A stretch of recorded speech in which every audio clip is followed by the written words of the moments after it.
Man, I am tired now. I took a nap. Spoilers, Tron, 1982, PG, hour 36 minutes. It is, what time is it? Oh, it's 1:12 a.m. Saturday, going into Sunday. I took a nap today after all the work I've done around the house. I was tired, so I took a nap. So I watched Tron. I have not seen this movie in a long time. It's been a minute. I've seen it a few dozen times. It's a great movie. You know, when you watch movies, what year did this come out? 1982, 1980. I'd update my notes. I use, as you can see here, I use Obsidian, and I watched it, the movie Tron. As you can see, I took copious amounts of notes, so I got a play-by-play of what happened. Overview. Let me just give you an overview.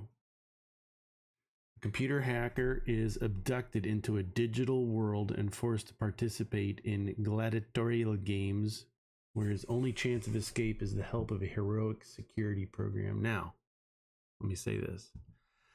I've seen this movie I don't know how many times.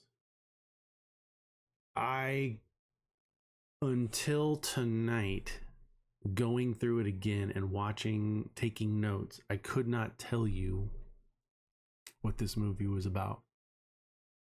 I'm a programmer. I've loved computers. My parents got me a Commodore 64 back in like 84, 85, 86. Back in the day, and I took to it that was my jam. Started writing programs. And so, you know, when this movie comes out, it was all computer generated. It was super cool. It was ahead of its time, breaking new ground. Still to this day, I always thought the Jeff Bridges character was Tron, and that was it. I didn't know what Tron was. So I went through this. Basically, Jeff Bridges plays a character named Flynn, and Flynn is a hacker. He worked for this company called Enron. Enron, and he was doing work there, but on the side, after hours, he was writing programs for video games. He wanted to do a thing, and so he was great. He was smart and doing his thing. Another guy started working at Enron named Dillinger, Mr. Dillinger. I don't know if they ever said his first name. Dillinger was shady. He saw what Flynn was doing at Enron, writing video game programs, and decided to steal those as if Dillinger, had written those programs for video games himself. That gets Flynn fired once Dillinger rises to a seniority position, so that Flynn can't prove or can't say anything. He just like, hey, sorry, I stole your stuff, you're fired. So now Flynn owns an arcade where he lives above it, and he's trying to hack into Enron's master control program to find evidence that Dillinger stole his games and got him fired. It's a hacker revenge story. That's all. That's as deep as this movie gets. Now, where the fun happens is Flynn's what am I gonna say? His quest, Flynn's adventures of the next bit. So that's Flynn. The other guy is Alan, and I can't remember if they gave his last name either, but Alan wrote a program called Tron. Tron is a security program. It's going to monitor all the contacts between the system at Enron and other outside systems to make sure that everything's cool. It's going to auto kill programs that Tron thinks are bad. It's an independent program. It does not run within the cluster of the master control program. That means that Tron, as an outside program from the master system, will be able to see and view and kill processes within the master control program. Master control program doesn't like this. Not one bit. So Alan wrote a program called Tron that's a security program. Flynn is a real world hacker trying to hack into Enron. Okay, those are our characters so far. Laura is Alan's current girlfriend and Flynn's ex-girlfriend. She works at Enron also in a different department where they are trying to use lasers and computers to digitize real world things. It starts with an orange, right? We're going to take this orange, we're going to laser it, deconstruct its matter and material, put it into the computer, and then we can transport it and reconstruct it somewhere else. So we've got Flynn, a hacker. We've got Alan, who wrote the program Tron. And we have Laura, who's a scientist, a laser scientist. The master control program is its own thing, right? It's becoming the master control program runs all the, it's the big boy, and it runs all the other programs. What it does, the master control program, is the evil thing. It's trying to identify and locate other programs outside of Enron and absorbing that code for itself so that it can get stronger and more intelligent. It's basically AI, and we'll call it AI pre-Skynet. This program is getting out of control. It's not really self-aware. It is self-aware. It's trying to go out and do stuff. So it's trying to get into the Pentagon. But Dillinger locked down Group 7. I don't know. He locked down all the ins and outs, all the communications into and out of Enron because they discovered that Flynn was trying to hack in. And so he's like, shut down all communications. And then the master control program is mad at Dillinger for doing that because, hey, I'm trying to get into the Pentagon because I want all the Chinese secrets. I want all the things. I want all the data to control everything. So that's where we are. That's what Tron is.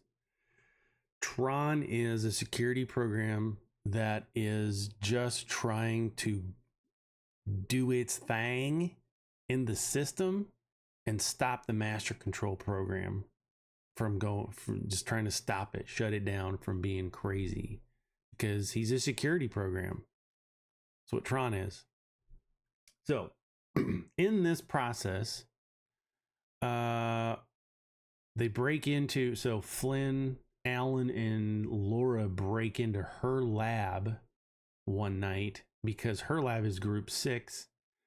Alan's programming unit is Group 7, and 7 is what got locked down.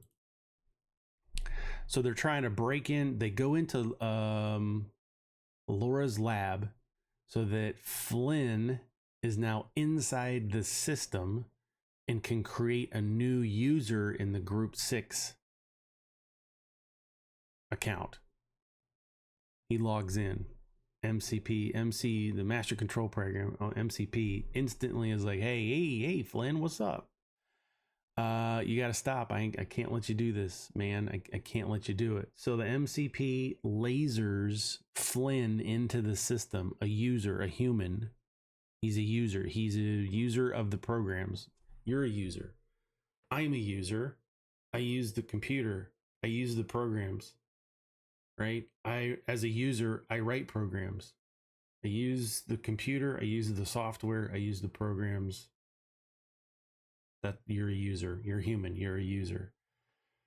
So the MCP lasers Flynn into the system and is going to force him to play video games until he dies in a game. But Flynn's a human. He's a user. He's got powers. So They go through. I wrote a bunch of notes. I wrote a ton of notes. That's it in a nutshell. They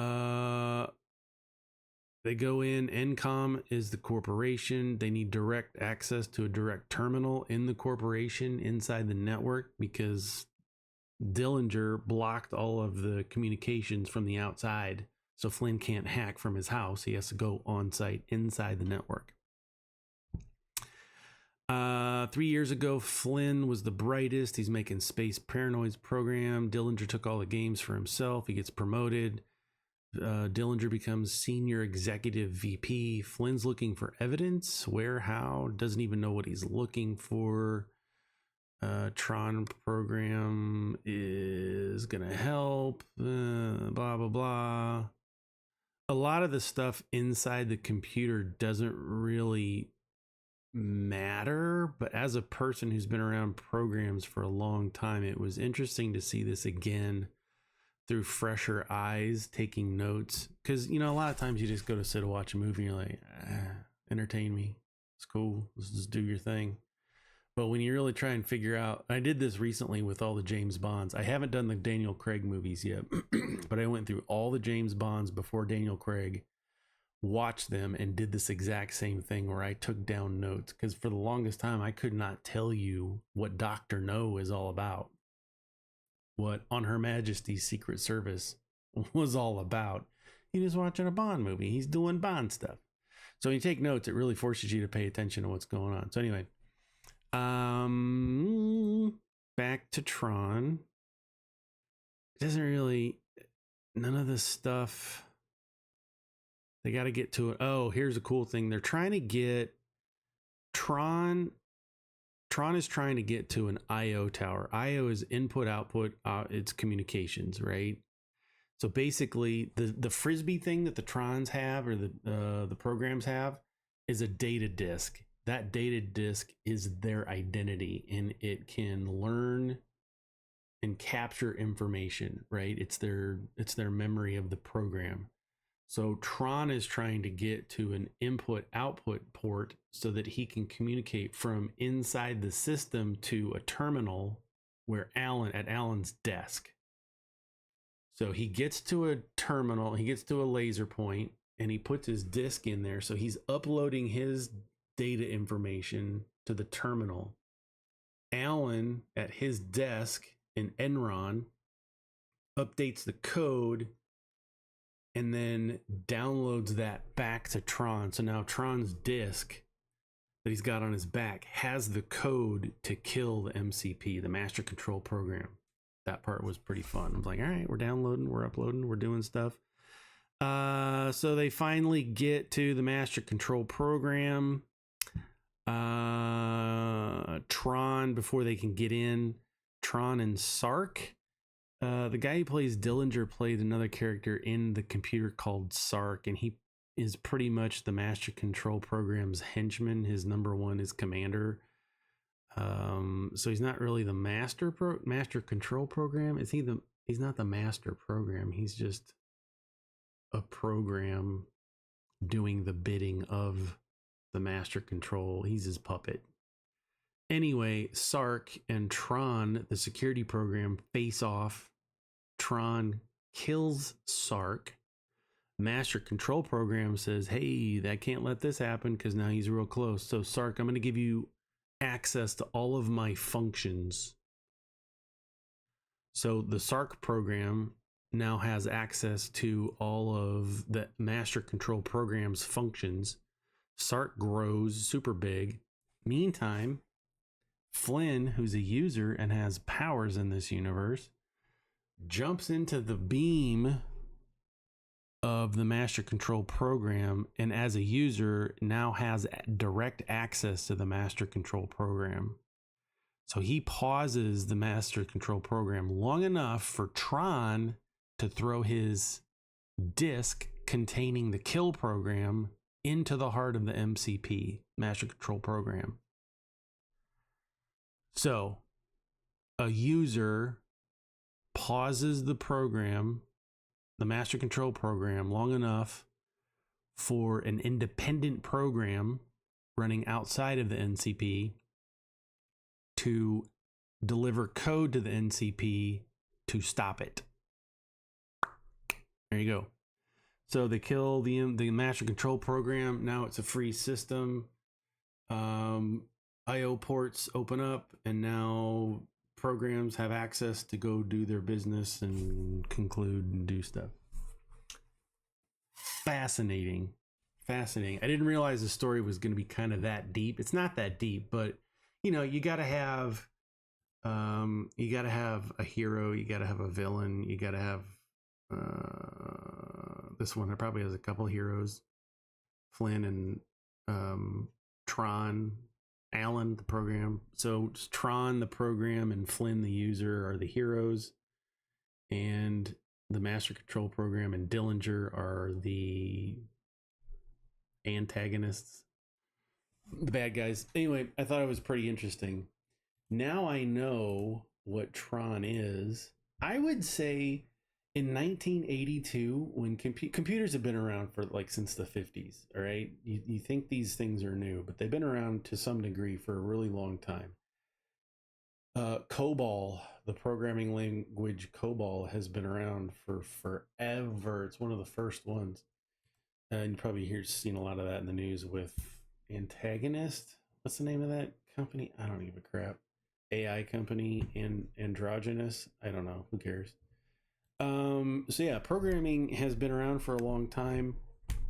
So for Disney in 1982, take a huge leap with Jeff Bridges. He's done a couple things since. I cannot pronounce his name, but he's still doing stuff. He plays Alan in Tron. David Warner has done a ton of stuff throughout his career. Bernard Hughes has done a stuff throughout his career. I don't think Cindy Morgan, who played Laura, has done a whole lot. Okay, she was in Caddyshack. She was in Chips, Falcon Crest. She's been around. She's done some stuff. Up until 2022 was the last. Oh, Mason's mother voice. So she's doing voiceover work. Tron 2.0 video game. Looks like she's done quite a few things. But other than that, I thought it was really good. Yeah, Bruce, he's still doing stuff. He's still around. You've probably seen him in a bunch of stuff. TV series, Space Command Redemption, Babylon 5. I think that's where he got popular, was Babylon 5. Oh, he was on the Orville once. 2019. The Oath, NCIS. The Oath. So he's still Tron Uprising, still doing some voice work there. Tron the Next Day. Tron. So he's still doing he was in Heroes. He's still doing quite a bit of stuff. So anyway, I just wanted to give an overview and a review of Tron whilst I just watched it. 1982. I think I'm going to give this a nice 8 because of the story, the groundbreaking CGI, acting was good, sets were good because it wasn't all CGI. You can tell some of it was like a real set, but they did something funky with the filtering to make it glow and do all that stuff. I think the movie was really ahead of its time. I'm giving it a high rating of 8 just because of the way they implemented computers and computer technology and the idea within this world, within this story. And I think they did a really good job with that, amongst the other things. I mean, it has a story that goes through it too. He does get redemption. They find the secrets. Flynn gets his old job. Well, he gets Dillinger's job. He becomes the new boss at the very end. They don't really explain that. It's just like real quick and it happens. But, you know, there's some redemption. There's some overcoming. I really wanted to watch this because Tron Ares is out. And I didn't want to just jump into Tron Ares without understanding the Tron lore. So this was step one, going back, watching Tron, taking notes. What is this world about? What is this TCU, Tron Cinema Universe, all about? And now that I have a core understanding, I'm going to go watch Tron Legacy tomorrow because now it's 1:30 a.m. I need to go to bed. So I'm going to go watch Tron Legacy tomorrow during Sunday, take notes like I've just done. I need to play some American Truck Simulator because I just bought a steering and pedal system that I've barely used. So I really like this. What was I going to give it? An 8? I'm going to give it an 8. I don't care about your 7.6. You can suck it. What's this for funsies? Let's go to Rotten Tomatoes and see what they say about Tron. Holy crap. Tron, not Ares. Tron, 1982. It's got a 60%.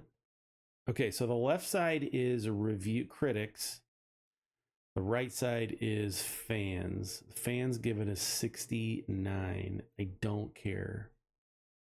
How do I give it a rating? Stream now. Watch this on Disney Plus, by the way. I don't own the discs just yet, but I streamed it on Disney Plus. How do I give it a rating? How do I do it? Stream now. View more. Watch. Cast. Where to watch? Oh, here we go. Ratings. I'm gonna give it a 4. Because 5's best. This has a different rating system. I'm gonna give it a 4 post rating. Suck it. I don't care what anybody else says. So anyway, that's my quick review of Tron. It's probably not quick. Yeah, we're 22 minutes. That's my review of Tron. I thought it was really great. It's one of those movies that you should probably go watch just for its groundbreaking technology. It really was. It was very poorly received in the theaters, but it has a massive cult following until they did Tron Legacy. But for the longest time, nobody wanted to see this. Thought it was dumb. Thought it was cheesy. Thought it was just the stupid movie.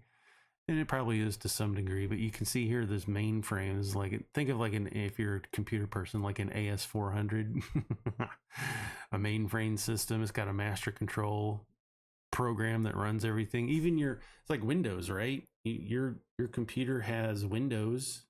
And above that, a kernel. The kernel runs the program. The Windows, the master control, the program is going to run all of your programs. So your master control program is your kernel in your computer, and Macs, every computer has it. A kernel. Kernel is the master control program that runs your operating system, or your SARC in this case, and then you just run all these different programs inside that program. So it's fun. You should watch it at least once in your lifetime. It's good.